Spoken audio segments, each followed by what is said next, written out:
مجھے رشک آتا ہے اپنے مقدر پہ، ہمیں وہ نبی ملا جو نبیوں کا سردار ہے۔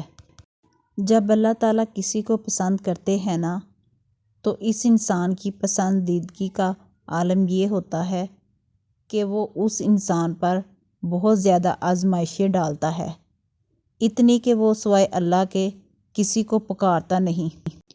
دل مشکل میں ڈوبا ہو، سوچ فکروں میں الجھی ہو، تو اللہ تعالیٰ سے دعا کرنا اور اتنا توکل ضرور کرنا کہ وہ رب تمہاری دعاؤں کو دھیان سے سنتا ہے اور جواب بھی دیتا ہے۔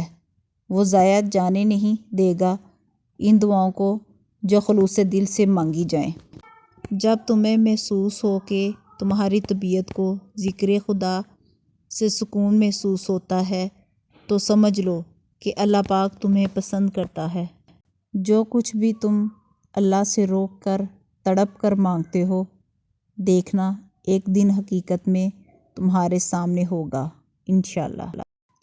اور اپنا معاملہ اللہ کے سپرد کر کے مطمئن رہو، کیونکہ وہ تمہارے ناممکن کام پر بھی کن فرما دے گا۔ اللہ پر یقین رکھو، وہ ہر ناامید لمحوں کو خوشگوار بنا سکتا ہے، بے شک وہ ہر چیز پر قادر ہے۔ اللہ تمہارے دل میں کچھ نہیں ڈالتا سوائے اس کے جو وہ تمہیں دینے کے لیے تیار ہو۔ صبر کر لو یہ سوچ کر کہ جو ہو رہا ہے اس میں اللہ کی مصلحت اور تمہاری بہتری ہے۔ وہ آزماتا بھی ہے اور نوازتا بھی ہے۔ اس کا ہر انداز بہت خوبصورت ہے، کیونکہ وہ رحمان بھی ہے اور رحیم بھی۔ جب یقین کی ڈور اللہ پر چھوڑ دی جاتی ہے تو پھر اللہ اپنے بندوں کو رسوا نہیں کرتا۔ اے اللہ، جو میرے مقدر میں نہیں لکھا، اس کی کوشش اور تمنا میں مجھے مبتلا نہ کرنا، اور جو میری تقدیر میں لکھ دیا ہے اسے میرے لیے آسان کر دینا۔ خالق سے مانگنا سنت ہے، اگر دے دے تو رحمت، نہ دے تو حکمت۔ مخلوق سے مانگنا ذلت ہے، اگر دے دے تو احسان، نہ دے تو شرمندگی۔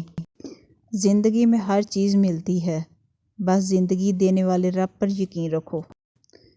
اللہ جب انتظار کے ذریعے آزماتا ہے تو شیطان دعا نہ قبول ہونے کے مطلب انکار ہوتا تمہارے دل میں ڈالتا ہے، تو اللہ 40 سال بعد حضرت یعقوب علیہ السلام کو حضرت یوسف علیہ السلام سے نہ ملاتا، اور جسے تم ناممکن سمجھ کر اپنی دعاؤں سے نکال دیتے ہو، تمہارا رب اسے ایک پل میں ممکن کرنے پر قدرت رکھتا ہے۔ اس کے کن پر کبھی شک نہ کرنا۔